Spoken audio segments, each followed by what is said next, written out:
Good day. I'm Andrea Spindle, Executive Director of the Canadian Anti-Semitism Education Foundation and today's moderator. Today is Yom HaShoah, a time to remember the horrors of the Holocaust, to honor our survivors, and to recognize that we owe them much and need to continue to support them and their families who deal with the forever trauma of the Shoah.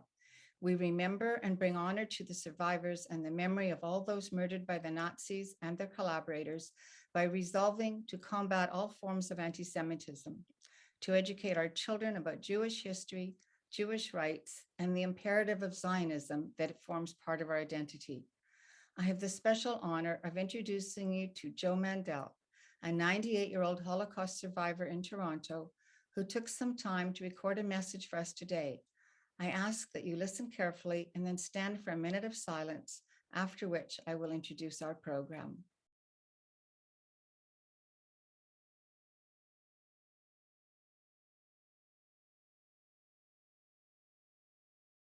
So my name is Joe Mandel, and I was in the camp in Gunskirchen in Germany, and I was liberated by the Americans in May the 4th in 1945. May the 4th, I was liberated by the Americans. I was lucky. Then from there we walked to another place, and from there we tried to come back to our town and everything. We have to remind us that the Jews are hated always because we are Jewish, and they always tell us that we are rich. Everybody, they think that if you are Jewish, you are rich for sure. It was a very bad thing to think that not every Jew was rich, but anyway, they thought Well, Yom HaShoah is a thing to remember all the people who died in the camps, in these concentration camps, and things like this. But some very few survived. We should remember, we should tell the next generation what happened. They should remember that they should prevent this thing. It shouldn't happen again.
Welcome to another web talk in the CAEF series, Fighting Back, Responses to Jew Hatred.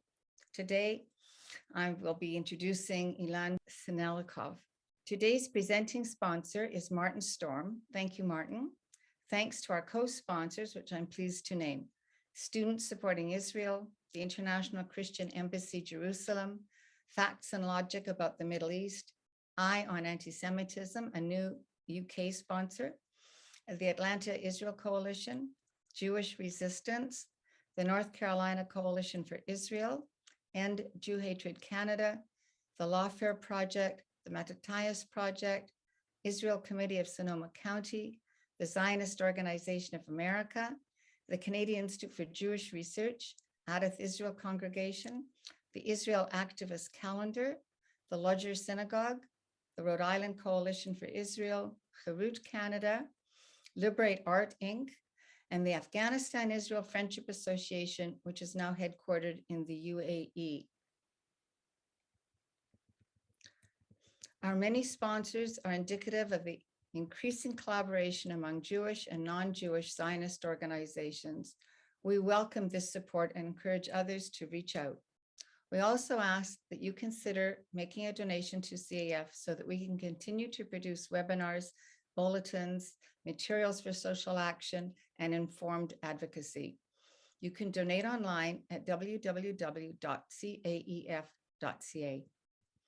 Today's speaker is a courageous and innovative fighter, confronting the enemies of truth on college campuses and arming Jewish students with ammunition that is not only defensive, but also offensive. In the battle for the hearts and minds of the youth of America, Canada included, it is nigh time to consider new approaches, to even mimic our enemies and to shut off their oxygen. Studies by the US NGO Amcha Initiative confirm what many of us already felt, that the anti-Israel position of many university faculty, their support for BDS, their endorsement of groups like Students for Justice in Palestine, or the Canadian equivalent, Students for Peace in the Middle East, provides fodder for student activism and fuels the fires of anti-Zionism, which inevitably leads to anti-Semitism. The report states that the greater the number of anti-Israel faculty, the greater the danger to Jewish students. Whether it is canceling Zionist speakers on campus, thwarting the establishment of Jewish clubs on campus, fighting to dump Jewish students who have visited Israel from student governments, the latest BDS vote campaigns, hosting events that support terrorist entities, spreading ever-growing range of lies about Israel, or holding the annual Israel Apartheid Week and boycott, divestment, sanctions rallies. These activities all contribute to anti-Semitism, threaten Jewish safety, and in some cases have led to the destruction of property on campus, canceling of student events, and the total discomfort and dispowerment of Jews on campus. The inevitable claims that all social justice activism must include a call for justice for Palestinian Arabs, whose only real obstacle to justice is their own Islamist dictators, negate the Jewish experience of oppression and discrimination, and force isolation and suppression of Jewish expressions of justice for Jews. The Canadian Anti-Semitism Education Foundation cannot go on campus as a community organization. Only students are allowed to organize programs, and many students with whom I've spoken are loath to be singled out. They fear it will damage their relations with other students, impede their success academically, irritate some faculty, which will then isolate them, and in other ways cause psychological harm. None have spoken to me of physical threats, but as we have seen in the US, there are increasingly physical threats on Jews, especially among those who are visibly Jewish. It might be only a matter of time until we experience more violence in Canada and violence on campuses. Someone doing something about this is Ilan Sinelnikov, the president and founder of Students Supporting Israel. SSI now operates on nearly 200 college campuses and universities in the US, Canada, and Argentina. Ilan has a background as a soccer coach. He was born in Israel, spent 13 years in Minnesota, where he got his BS at the University of Minnesota, and he recently moved to South Florida. The movement was founded 10 years ago at the University of Minnesota, and until today has graduated over 400 alumni, has 1,000 active members, and educates students on the topics of Zionism, grassroots activism, and campus advocacy. At the 7-year mark, after taking on Students for Justice on Palestine and the Muslim Student Association, following a face-to-face encounter at the University of Minnesota, Ilan had a major success, which he may tell us about today. And he's quoted as saying that unless you stand up for yourself, no one else will do it for you. His actions got international attention, and SSI Minnesota was honored with an award from the Israeli consulate in the Midwest for outstanding activism. It's now my pleasure to call on Ilan. Thank you very much, Andrea, and thank you very much for everyone that joined the call today. It is such a pleasure to be here on the line and to share our story, to share our campaign, and to share our strategies in which we're trying to combat what is happening currently on college campuses across North America. And of course, thank you to the Canadian Anti-Semitism Education Foundation for giving me the stage to speak today. Speaking today, it's twice as meaningful for me because I am myself a descendant of Holocaust survivors. Only in October of 2021, so 5 months ago, I returned from Kyiv, Ukraine, before the war started, for the 80th anniversary of the Babi Yar events that took place in town. For some of the people that don't know, Babi Yar was the largest massacre of Jews in World War II, where 33,000 Jewish people, residents of the city of Kyiv, were murdered by the Nazis and their Ukrainian collaborators in a matter of 3 days. 14 of them were my family members. The youngest one was a little bit less of 1 year old, so an infant. The oldest person was over the age of 80, and so does thousands of the Jewish people of the city of Kyiv and in Ukraine. When I was standing there at the events of Babi Yar, listening to the President Isaac Herzog, listening to the leaders of the Jewish community, as not only the descendant of Holocaust survivors, but also as the president of an organization that is called Students Supporting Israel, this was closing of a circle for me. That was my personal victory, and I believe that this is also a victory of our people. Now, fast forward to how Students Supporting Israel just started and what we're trying to accomplish nowadays on college campuses that will be showing you soon in a nice video as well. We started exactly 10 years ago. In March of 2012, I was a freshman student at the University of Minnesota, studying business and marketing. And as I was walking on the streets of the university, and if you can just take a step back and pretend like you walk with me on those streets, I saw big flyers that calling us to join Students for Justice in Palestine for the Israel Apartheid Week events on the college campus. And I decided to go. Myself and a few other students decided to go. We packed a few Israeli flags with us. We walked into the room and we realized that we're walking into a very hostile environment, into a very hostile crowd.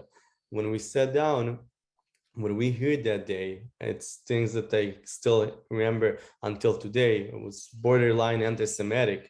There was a big poster in the room that I can never forget with Uncle Sam hand, with American hand, pouring American dollars into a little bowl. And over there's a blood and it says, keep paying your taxes for the genocide of the Palestinian children. So an anti-Semitic blood label.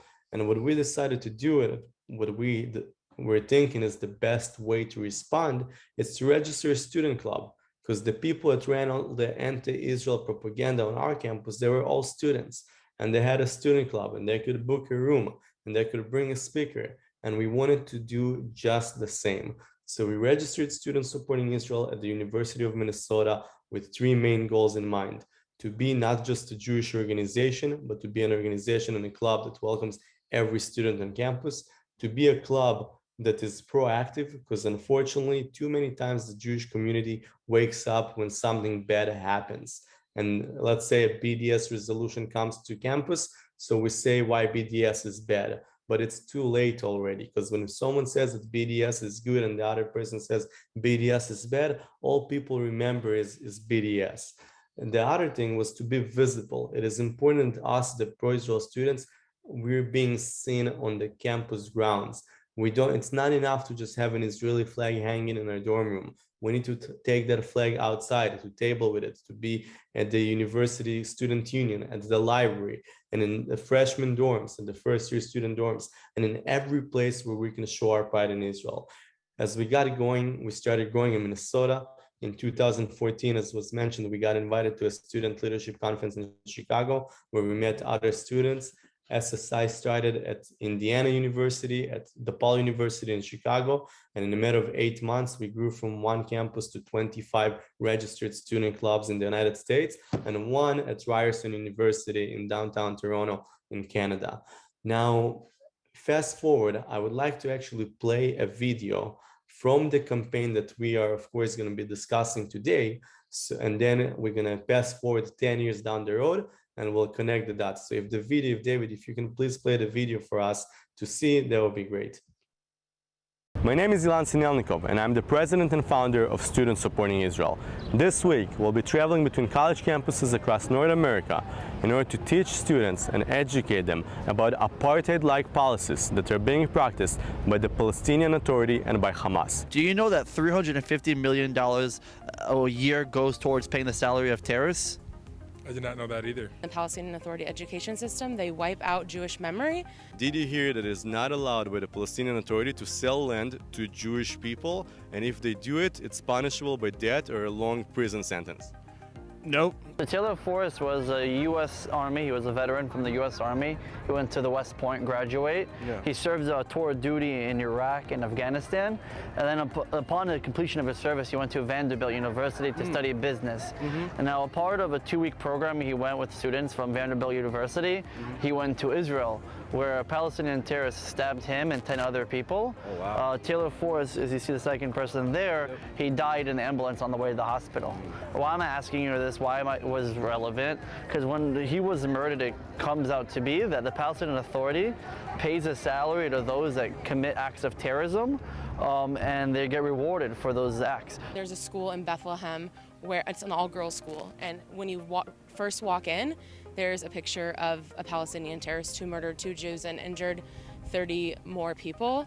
And they're walking through every day saying, oh, that's my role model. Did you hear that in the Hamas Charter, which is a recognized terrorist organization, it says that every Jew basically needs to be killed? Article 7 in the Hamas Charter talks not even about Israelis, talks about the Jews, and saying that the Jews basically shouldn't be here, there shouldn't be a Jewish state, and so on.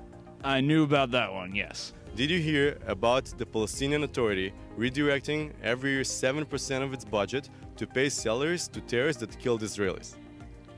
I have not. And how does that make you feel when knowing that money is being paid for the prices of Israelis' head? Seems not right to me. You can't pay that off someone's life. Did you hear that in the Palestinian Authority there is many religious sites, that some of them are important to Muslims but also some of them are important to Jews, and in those different religious sites, let it be Joseph's tomb, which is an obelisk, or let it be the Temple Mount, which is above the Western Wall in Jerusalem, Jews are very much restricted to practice their Judaism or to practice their prayers unless it's happening with some heavy security, armed guards and so on to protect them.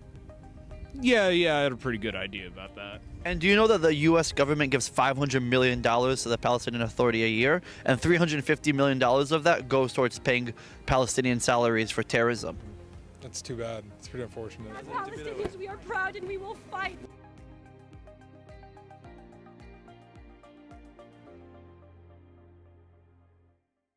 So thank you for sharing the video. And this video, actually, it's a promotional video, the first 3 minutes to a campaign that Students Supporting Israel launched actually this semester for the first time, called Palestinian Apartheid Week. And why we launched this campaign? Because we had 3 main things in mind as part of our SSI DNA. We wanted to stop preaching to the choir about how what is happening on the Middle East. We wanted to take it outside for the entire campus community to see the big displays, structures that we're presenting outside of the student union at the entrance of the universities. We wanted to go on the offense because we all know that the best defense on college campuses is offense, hands down. A lot of times when we discuss if Israel is apartheid or Israel is not apartheid, it is too late because all the people remember is that Israel is an apartheid. So we wanted to take the offensive route. And we also wanted to present our own narrative as a grassroots movement. We wanted to make sure that we're focusing on the conversations that we want to focus on, and the students on the ground need to react to us or to respond to our claims and not the other way around. So the Palestinian Apartheid Week, and on our website, we have the short video that we just watched, or the long 12-minute version, was launched on 4 campuses, and we just finished hosting the program on our 5th campus. We started the program at the University of Illinois in Urbana-Champaign. Then we moved to the University of Minnesota. We continued at the University of California in Berkeley. We finished at Georgia State University, and we just did it this week once again at Arizona State University. And we still have 2 more campuses in hand before the school year ends. But what we tried to bring in this campaign, it's, as I mentioned, we tried to take control of the conversation and control the narrative on campus. Because for the first time, we started discussing topics that are discriminating against Jews And those topics are real apartheid-like policies that are official policies by the Palestinian Authority or Hamas. And students on college campuses have no idea that those things are even happening. So what we tried to bring to campus, or what kind of conversations we wanted to discuss. We wanted to talk about the fact that there is no mixing of Arabs and Jewish people in Palestinian-controlled territories. We wanted to talk about the fact that Jewish people cannot own land in Palestinian-controlled territories. This is prohibited. And according to Palestinian law, selling a land to a Jew or to an Israeli is punishable by a long prison sentence or as far as a death sentence. We wanted to discuss about the fact that Jewish people cannot pray freely in Palestinian-controlled territories without the fear for violence or for their lives. The most recent example that we have seen was Joseph Toombs, when Palestinian rioters just burned that whole place down and decided to burn a holy site, burn a religious site to the Jewish people. We wanted to discuss topics that the Palestinian Authority has an official pay-to-slay policy, in which Palestinian terrorists are being rewarded for the murder of Jews, Israelis, and Americans. 7% of the Palestinian Authority annual budget goes to the Meritorious Fund in order to promote the terrorists, in order to give money to their families for what? For killing a Jew. Because nowadays, according to the Palestinian Authority, it is more rewarding to kill an Israeli and get a long prison sentence than to get a job in the market. So as we were doing this campaign, we had many reactions, and shortly I will be going into details about those reactions. But just this is a picture of one of the things that we actually put on campus. We just purchased a house from a local store, from a Target or from a local store, Walmart, and we put a for sale sign, a backyard for sale sign. And in that sign, it said that under the Palestinian Authority control, you're not allowed to sell it to a Jew. So it is for sale, but as long as you're not Jewish, God forbid, you cannot sell this land to the Jews.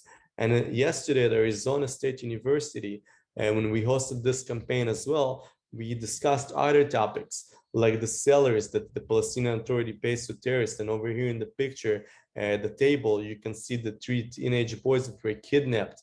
You can see Taylor Force, that in his name, today the United States Congress passed a bipartisan, the Taylor Force Act, which withholds the budget to the Palestinian Authority as long as it continues to pay salaries to terrorists. And you can see Ari Fold, that was also murdered by a Palestinian 17-year-old terrorist. On the left side of the table, that's another banner that we have used.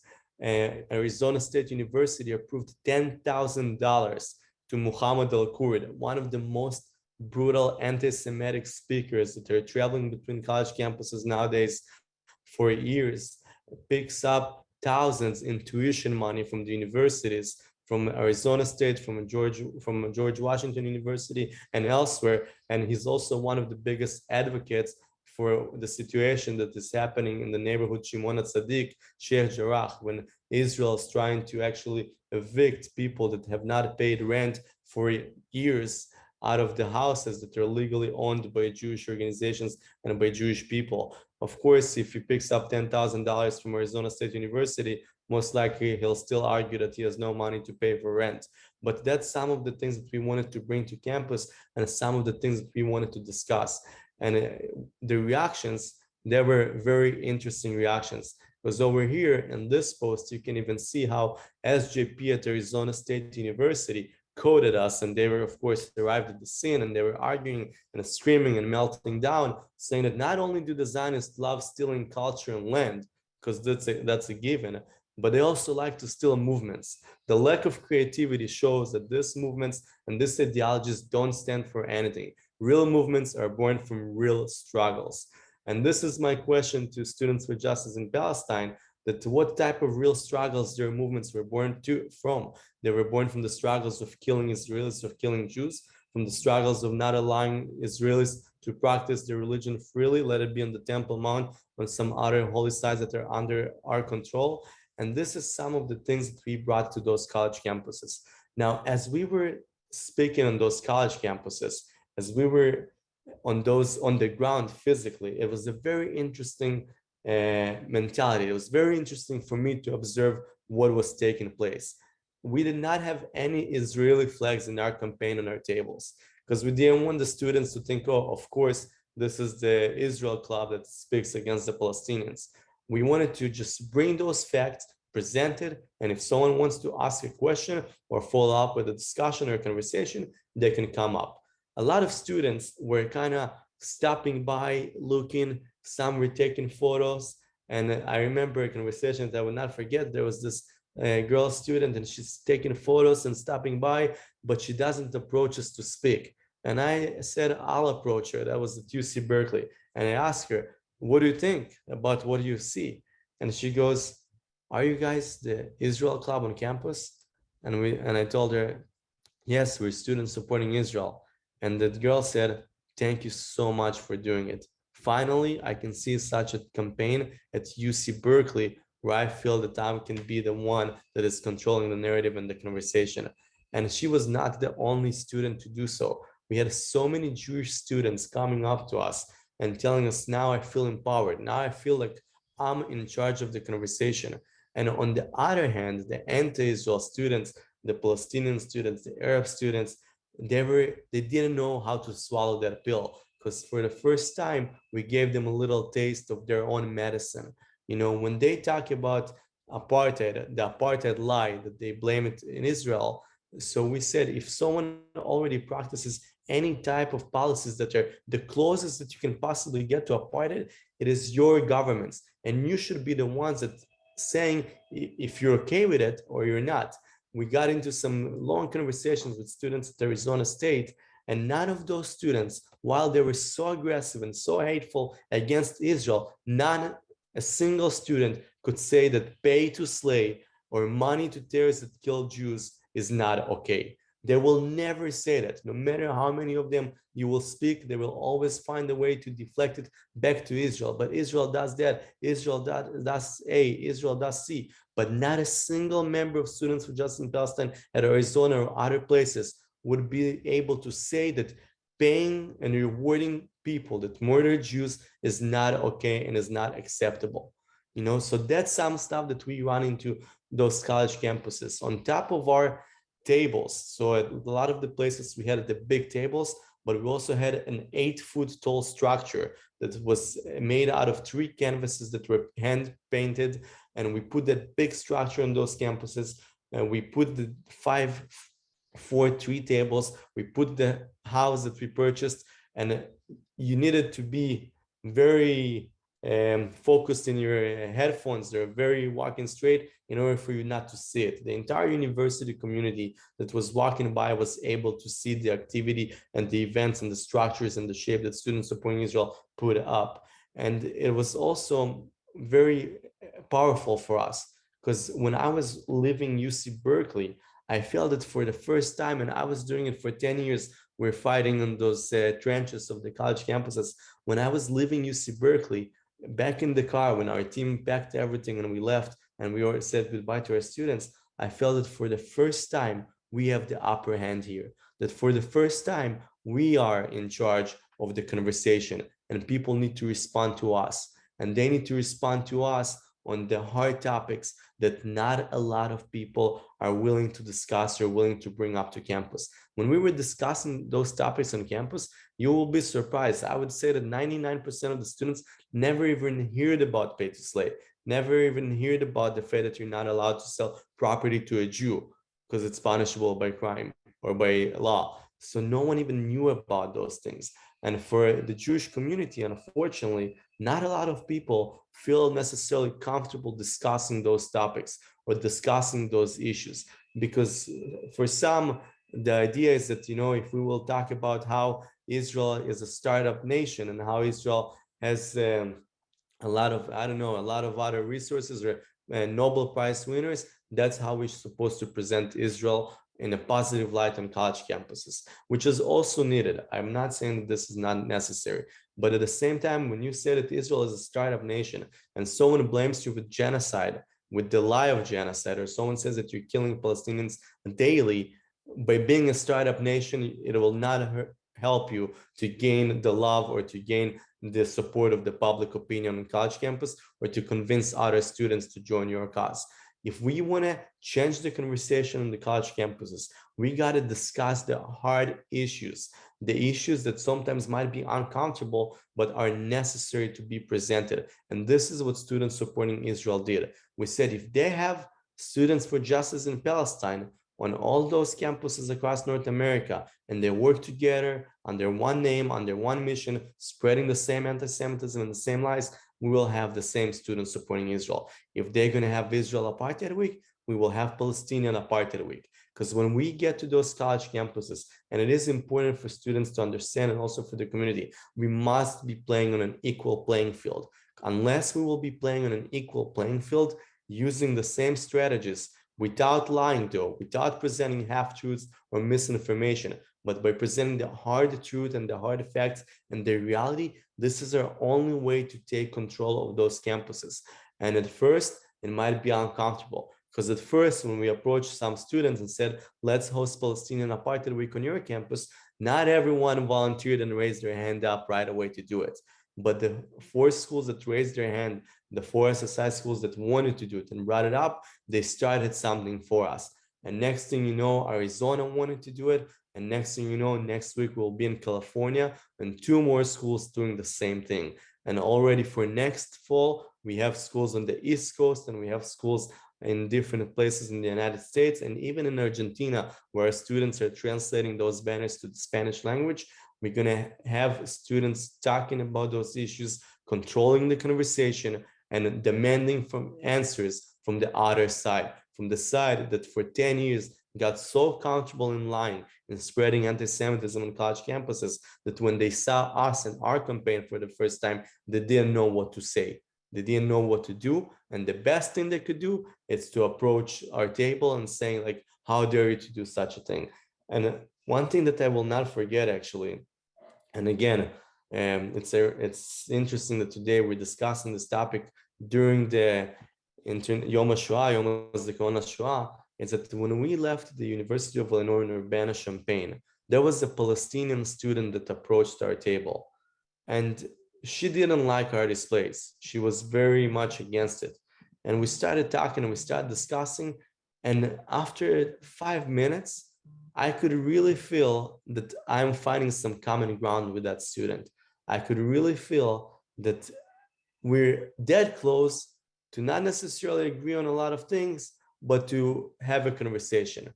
And as soon as we got to that point, her friend from Students for Justice in Palestine approached her, told her something in Arabic, and she said probably, don't speak to those are Israelis, they're like blah, blah, blah. And as soon as she told it to her, that student just lost it. She started screaming, she started crying, she started spitting out like half-truths on saying that you're killing us daily. And her words that she said before she walked away, that's words that I will never forget. She said that we will continue fighting you until the day we cannot. Okay, and she was screaming it from the bottom of her heart, from the top of her lungs. She was screaming, we will continue fighting you until the day we can't. And when I was thinking about it, I was telling myself, we are needed on those campuses. Because if this is the mentality that they will continue fighting us until the day we can't, what's our other option? Even if we might one day never win it, because Israel is a small country and we're surrounded by so many hostile players, we for sure can never lose it. We for sure can never lose it.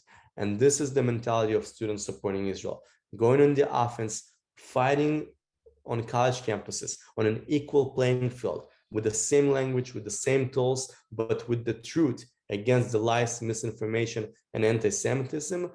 And this is how we're going to earn our respect. This is how more students will join us. And I believe that now we started a trend, because 20 years ago, when the first Israel Apartheid Week campaign was launched against Israel, people said, you know what, those are some students and they're going to host this Israel Apartheid Week campaign and no one even going to care.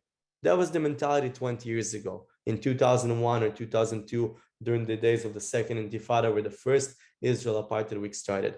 But 20 years later, it's not just those students on college campus that hosting Israel Apartheid Week. It is Amnesty International. It is people in the United Nations or countries in the United Nations that refer to Israel as an apartheid.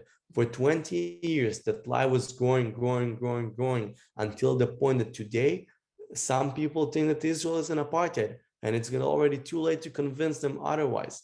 So if we start a trend today in which we're going to talk about Palestinian apartheid-like policies, we hope that in 5 years, in 10 years, that's going to be the norm of pro-Israel activism on college campuses.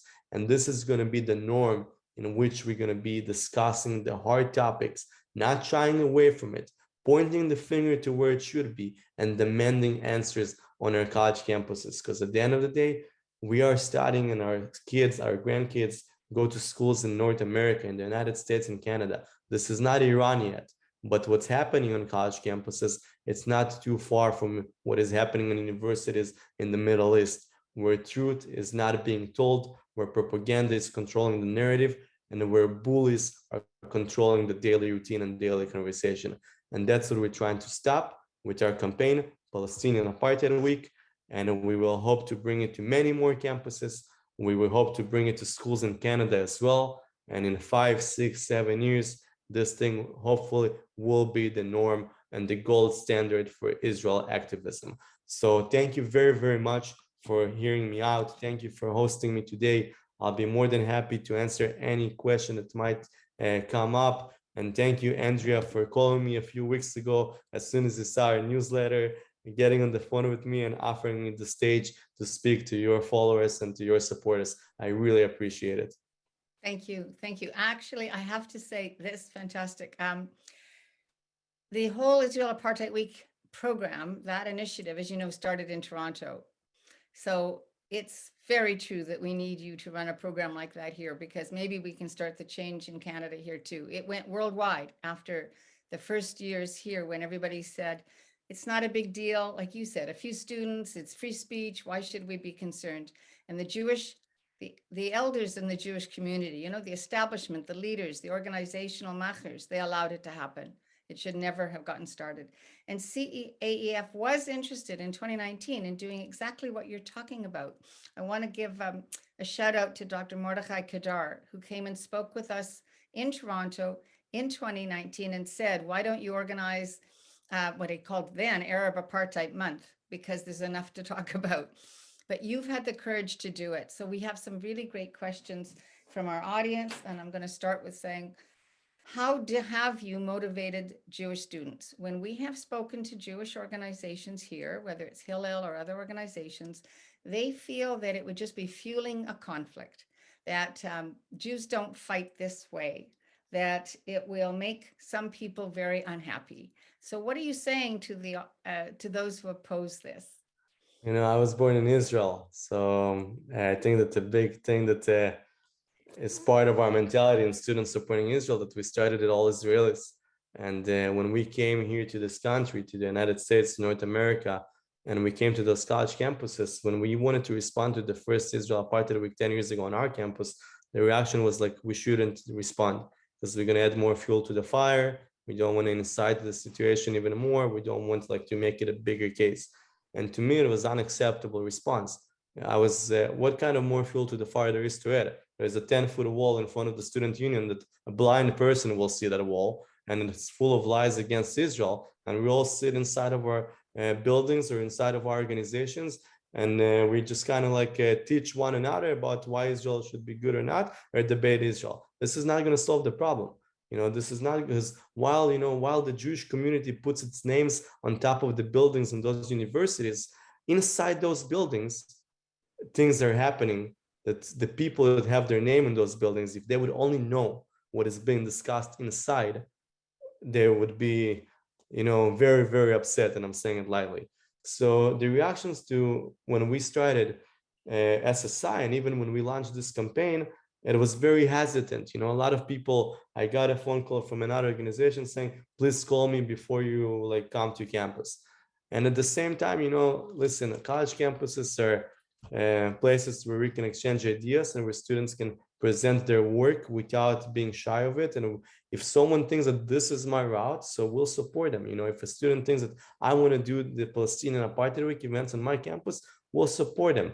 And at the end of the day, no one owns the university, while we need to work together, and I'm very much a team player, we also need to understand that there are different approaches and different approaches needed together. When the state of Israel was born, there were a lot of different Zionist leaders that were thinking very much different from one another. Menachem Begin was very different than Ben Gurion, but their approaches needed to come together in order to establish a Jewish state. And this is what we try to tell those students as well. If some students want to concentrate on the positive aspects of Israel, and even within a society, there are some students who want to do it, let them do it. But as an organization, this is what we believe in. This is what we're going to bring to campus. And if it's going to be one campus, great. But in 10 years, it'll be 200 campuses, just like our organization. So we will listen to everyone, we will hear everyone, but we need to do what we need to do. Can you talk about, or have you had contact with faculty as they wander through the campus and they see what you're doing? Since we know that many faculty members of different, quote, studies programs promote an anti-Israel paradigm. And I would also add, because this is one of the questions from the audience, what is happening with the DEI professionals and their departments, the diversity, equity, and inclusion officers, according to one study, are actually more anti-Semitic than most other staff on campus. Have you run into that? So in SSI, we have a faculty advisory board in which we actually work with some professors to advise us and to if we need to do some research with them or to get some more information. So we try to work with faculty because, frankly enough, while students still sometimes feel isolated, or pro-Israel or Zionist students feel isolated, Zionist faculty and pro-Israel faculty, I feel like they feel even more isolated than the students. They feel even more isolated. So we try to work with those professors to show them that there are many students that think alike. And when we were at UC Berkeley for our campaign, we had a constitutional law professor that came by. And when he saw this campaign, his eyes lit up. He's like, this is genius. We need this in our campus. Like, thank you for coming here. We exchanged information with that professor, and it was great. So we try to, of course, partner with a lot of faculty. With the diversity departments, nowadays the diversity departments on college campuses are not that diverse. This is the harsh reality. But we don't partner with them too much, or when we do our campaigns, we don't work with them too much, because a lot of times the responses from them, especially even more so when something will happen, it would be that they didn't find any issue. My latest example was with the Duke University in North Carolina, where a group of students supporting Israel was denied a charter earlier in October of 2021. So we're talking about the fall semester. And why they were vetoed and denied charter? Because they dared to respond to another student on social media for a public post that blamed Israel with settler colonialism. So because we responded saying that, this is not true, Israel, it's not a settler colonial state, and come to our event if you want to actually learn what is happening on the ground. So the student government vetoed SSI, saying that we were harassing a student online, we bullied a student, and SSI was removed from campus for the first time in 16 years that the group was removed on a vote. And of course, our students were standing in front of the entire student government in a public trial that was taking place, and we were voted down. The only 3 people that voted with SSI were the 3 Jewish student senators in the student government. And the university, you ask him, where is the university when this happens, right? Because ideally, the university should be the responsible adult. They should be the ones that say that, this is unacceptable. And here we go, in 1 day or in 20 hours, we'll reverse the decision of the student government, because at the end of the day, we are in charge of the university and not the students. And the university dragged it for months. Only in March of 2022, 5 or 4 months after we were denied registration, we were finally rechartered at Duke University after another vote, after the whole process took place. And 2 weeks after that happened, Muhammad Al-Kurd was awarded $15,000 from the student government to come speak on campus. And of course, throughout all the investigations and everything that took place, no one has found anything bad that took place or a way in which SSI was discriminated on this campus. So those are some of the stuff that we deal with. The question is, what the students would do. Are they going to give up? Because for some students, if they need to go through it, or even faculty, they can just say, you know what, it's not worth it. I'm done. I'm going to focus on my academics. and I shouldn't be fighting that fight, especially if I'm 18, 19-year-old. That's not why I'm going to college, right? I'm going to college to get a degree, not to fight for Israel 5,000 miles away. But that's what SSI National tries to empower those students with, by telling them that you do need to have that fight. Because if you will not fight today, this fight will come to your doorstep or to your dorm room in 3 years. And when it's going to be in 3 years, it's going to be 10 times worse.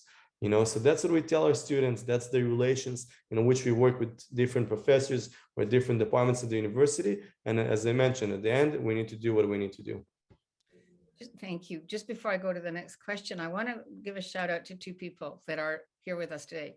Ishaq Karimi is the head of an organization called the Afghanistan-Israel Friendship Association. He has fled the Taliban and he is with us from the UAE. So hello to Ishaq. And Donna Holbrook is the head of the International Christian Embassy Jerusalem here in Ontario, and we are grateful for her support and cooperation. And I mention that because I think it's important to know that we have allies and we need to do more to build such relationships. A couple of questions relate to the established Jewish organizations and funding. Are you finding there are certain donors that want to get behind what you're doing? Are you finding the federations, the Jewish federations or Jewish appeals that we call them here, are providing any money or support for what you're doing? So SSI, we are a 501c3 registered in the United States. And we do find that there are people that support us, of course. And actually, we found that a lot of people loved our campaign, our latest campaign. So they supported our campaign, and they were actually, that's how the campaign even took place to begin with, because we needed to put some resources together in order to get to those campuses. And even more so, because it was never done before, the national team went to join the students. Because now we're hoping that the students, after they see how it works, after we teach them, after we're going to run the information in a national conference, the students will be able to do it on their own. But at first, it was important for us, in order to produce the materials, footage, and the right information, the national team will join.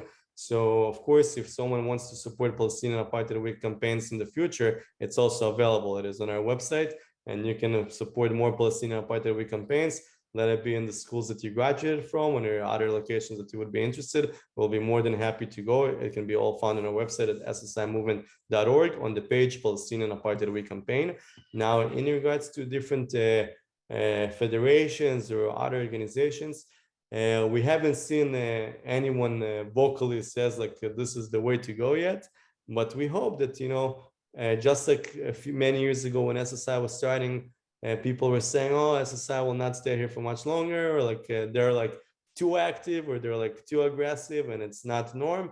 Nowadays, 10 years later, this is the norm. This is the golden standard of activism on campus. Students join SSI, started SSI clubs. So we hope that that's going to be the response. Because, as a business degree student in the past, when you just start your business, not a lot of people like you. And it's very hard. But when you're there for a while, people still might not like you, but they recognize that you're there and you're not going anywhere. And same goes to SSI. And of course, same goes to the state of Israel, because a lot of people in the Middle East don't like Israel, but we're here to stay. Great. Is SSI doing other things like advocating for the adoption of IRA at universities? Indeed. So actually, the IRA, the International Holocaust Remembrance Alliance definition of anti-Semitism, and this is actually a very important thing for SSI. And we actually passed 14 resolutions that SSI students led on different campuses that can also be found on our website under student government resolutions. And until today, SSI passed 26 resolutions in student government. The whole idea of passing resolutions in student government was born in 2014, as early as 2014, when we said enough with fighting BDS in student governments. Let's bring our own resolution to student government, pass it. If it's not going to pass, the conversation at least will be on our terms instead of fighting BDS. So until today, we passed 26 of them. 14 of them or 13 of them were about the IHRA definition of anti-Semitism, and they were during the years of the pandemic, because that's when IHRA really picked up. And that's why it was important for us to bring it, because we had even a more chance of passing those resolutions where schools were remote or online. And when people really tried to fight, for diversity and for inclusion for everyone. Now in the IRA, it's a very interesting situation, because we also hosted a big national summit about the IRA with the different organizations from across different countries in April of 2021. With DIRA, it's a very interesting scenario on college campuses, because while we think that everyone should be adopting DIRA, it shouldn't be an issue to adopt DIRA, right? You will come to the student government, you will propose the IHRA definition of anti-Semitism, and it should pass unanimously. This is not always the case. You know, we actually have seen it in Canada, even at the University of Manitoba in Winnipeg. Our student Emily Kello, she passed the IHRA definition of anti-Semitism at the University of Manitoba student government. A semester later, the University of Manitoba Faculty Association published a whole statement how this undergraduate student body should retract from its resolution, and they voted against the IHRA definition of anti-Semitism. So a bunch of people who are not Jewish voting for the Jewish community, you know, you should define anti-Semitism this way, not really the way you think you want to define it. It's and I can put money on the fact that if other minority groups will come to those associations and they will say, here is our definition of racism or discrimination against us, they would be hugged, high five, and we'll pass it with a big stamp on its name, you know. But again, as long as it comes to the Jews, God forbid. Now, when we brought the IHRA definition to Winnipeg, the student government ended up keeping it, and they ended up keeping the resolution, even though the faculty voted against. On the other hand, in a place in the University of Wilfrid Laurier University, which is also in Canada, we were not successful there. When we had a student, his name was Corey Katzman. I don't know if he remembers me, but we spent many hours working together. He was maybe here on the call. And Corey reached out to SSI after he saw that the IHRA being passed, and why it's important for SSI to pass the IHRA, because it's not just the fact that we say we stand with the Jewish community. Within the examples of the IHRA, there's a lot of examples that define anti-Semitism that are important to SSI. For example, denying the Jewish people right for self-determination. This is a form of anti-Semitism. This is why SSI wants to pass the IHRA definition. Comparing Israel's existence as a racist endeavor and the fact that it was born with sin, basically, if you say that, that might be considered anti-Semitic. That's the reasons why it's important to SSI to pass those. Corey brought the IHRA definition to the Wilfrid Laurier student government with a whole presentation. It was planned for many weeks, and we trained together. And when I was there on the call, when he presented, I said, that's an A+ right there. That's the best presentation, into detail, answering everything, like reflecting on everything that must be passed. As soon as the vote started, it was a whole different ball game. The questions that started coming up and the suggestions to the change of the IHRA resolution, it was ridiculous. And then they ended up voting it down at Wilfrid Laurier, and they sent a very nice letter to Corey. We are, of course, here to stand with the Jewish community, but on our terms, not on the terms of the Jewish community. So that also happens. And this is why it's important, and that's what we say in SSI. It's not enough to have students that are our friends in student government. We need to be the ones in student government. Until we're going to be the ones in student government, we cannot be dependent on the mercy of others or the good Samaritans that will come and help us out. So that's a little bit about the IHRA and some background, and even more so when it comes down to Canada. That's great. We have some people here that are from other countries. Can you tell us if SSI or anything like this is happening in any European country? And someone said particularly in the Netherlands. Do you have any contacts abroad? So we do try to work with as many students as we can. But during the pandemic, we got people reached out to us, students reached out to us from Argentina, from the University of Buenos Aires, and we told them, join SSI, we'll work with you. Of course, I don't speak a word of Spanish, but we'll still work with you, so it's not a problem. And we started working with students in Argentina. It's been already 2 years. We translate a lot of materials into Spanish, and they will be joining us at their national conference. In Europe, we attempted a few times to get SSI going. In the UK, at King's College, as an Israel Society, back as early as 2016, it just didn't work out too well. We tried to get SSI going in the Lauder Business School, which is in Austria, if I'm not mistaken, but again, it didn't last for too long. So in Europe, we didn't have any luck. Most of our operations, 95% of it, it's located here in North America, United States mostly, and then Canada with our 7-8 clubs, and then the 10 schools and contacts we work with in South America and Argentina. If you know any students from the Netherlands, from, I don't know, Germany, England, South Africa, any country in the world, please refer them to us, Because at the end of the day, we're a student movement, we're students supporting Israel, and you can be students supporting Israel in any university. It doesn't matter where it is around the globe. Welcome that. I think people here will have heard that. Have you had contact with kids in high schools? One of the, or several of the most recent issues of anti-Semitism in this area are at the public school level, grades, actually middle grades, like grade 8. We had a series of situations where young students were doing Heil Hitler to their teachers. We have a high school that has run a Free Palestine event and is planning more of the same. And we don't see the teachers or the superintendents in the educational system doing much to stop it. They've actually seen it as student activism, which is terrific. Have you had contact in the US or Canada? Not in Canada, and we do have a few high school clubs in the United States. One of them in California, in Los Angeles area, 2 of them in the New York area, and 1 of them in Minnesota. But our bread and butter, it's college campuses. If high school students come to us, of course, and they want to start a club, an Israel club, we will get it going with them. We do tend to see that now, especially even more so during the age of TikTok, Snapchat, Instagram, and when more teenagers are being exposed to those social media platforms, the brainwashing and misinformation against Israel starts at a young age.